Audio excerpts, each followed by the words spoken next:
Sterling falters after retail sales in June failed to live up to expectations. Welcome to Market Insight, I'm Ramzan Karmali. Well, according to official data, sales volumes dropped by 1.2% last month, after a 2.9% rise in May. That was a much larger fall than predicted by a Reuters poll. So why do British consumers seem unwilling to spend? Well, to help answer that and more, I'm joined by Mabrouk Chetouane, Head of Global Market Strategy at Natixis Investment Managers. Mabrouk, thanks for joining us. So many experts seem to be blaming the weather putting off consumers in June. Do you agree, or is there a bit more to it than just a bit of rain? Clearly, retail sales were a bit disappointing in the UK, but this data is volatile per definition. So there is no significant trend to withdraw when we look at this data.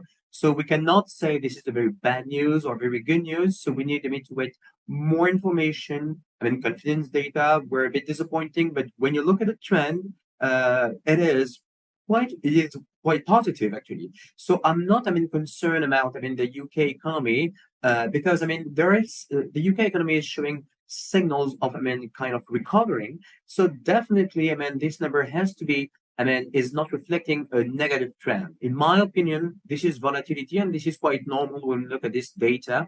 And again, if we look in parallel, the GfK confidence index that has been released this morning, clearly, the story is a bit different because this indicator is showing a kind of a positive trend. So the picture is not as bad as this number is suggesting.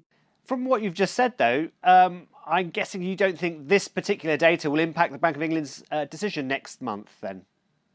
Not really, because again, this data is very volatile. So the Bank of England, they will not focus only on this particular data.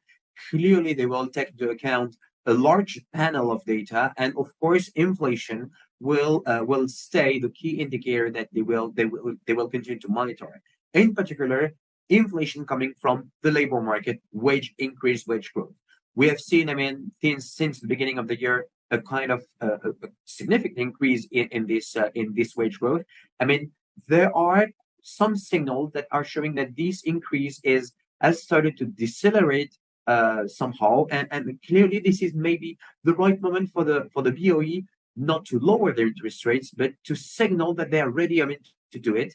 Same thing for the Fed. At the end of the month, they will probably signal that this is the right moment, maybe to change their stance in order to prepare the market to reinforce the expectations. So not a rate cut next month, but perhaps further down the line this year then?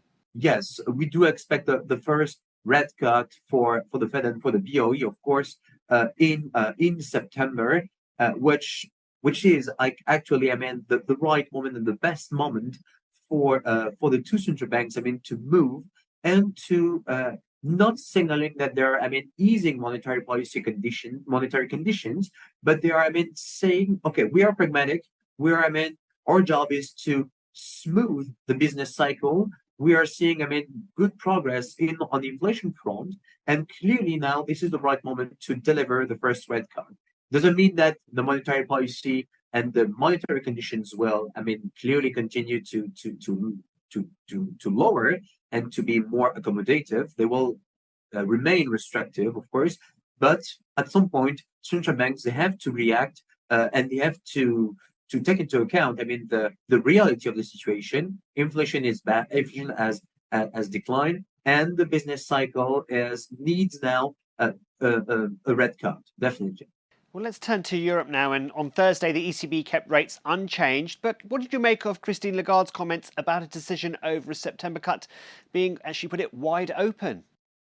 Well, the situation is pretty complex in Europe when it comes to the inflation rate and when it comes to the nominal pressures. Because if we have to summarize, the message given by Christine Lagarde yesterday, it was, maybe we can summarize it in the very simple sentence: see you in September and we will see. There is no guarantee, to see the ECB cutting rates in September. They can, slightly postpone, to October, this additional 25 basis point rate cut for one reason.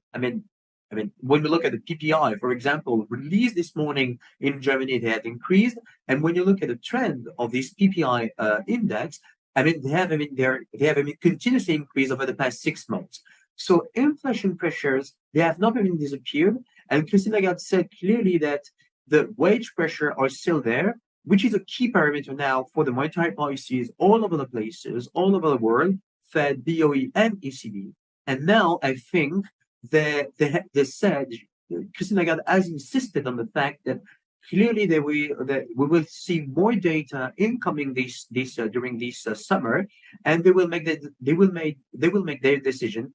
I mean, at the right moment, because clearly the situation has not, I mean, shown enough signs of progress in terms of inflation to see the ECB delivering another rate cut immediately in September. Maybe they will wait a bit more. They have them in time. There is no need to be on the rush. And but clearly, when you look at the situation on the business cycle front, I mean, there are uncertainties regarding the business cycle. Growth is, I mean, challenged by this confidence shock in France, confidence shock all over the places in Europe. So maybe the ECB could decide, I mean, to help the economy to increase at a faster way, because I mean the business cycle is sending signals of decline. So the situation is complex. No need to rush, but clarification are needed in September, and we will see what the ECB will deliver in terms of message. Mabrouk Chetouane from Natixis Investment Managers, many thanks for your thoughts. And that's Market Insight. Don't forget you can watch more videos on Reuters.com.